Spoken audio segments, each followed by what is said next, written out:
咁就一路學佛嘅時候，差唔多個禮拜都上去大嶼山嘅。嗰陣時係喺大嶼山，咁佢嗰度有間寶林禪寺嘅，咁喺嗰度個禮拜做義工啊咁樣，咁嗰度又有啲精舍嘅，咁我又去嗰啲精舍幫手做下義工。咁慢慢接觸咗佛法之後呢，咁我對我自己嘅工作都開始有疑問啦，因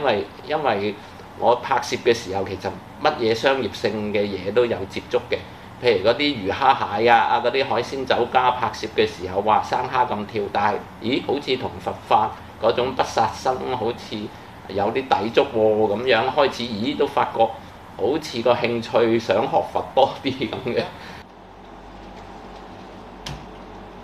咁師傅可能知道我就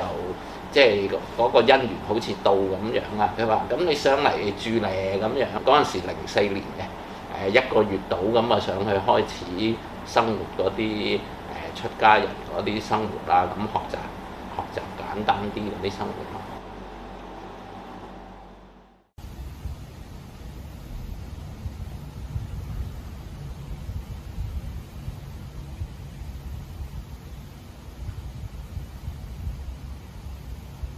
咁變咗一路都捱咗10年啦，因為當其時喺寺院你要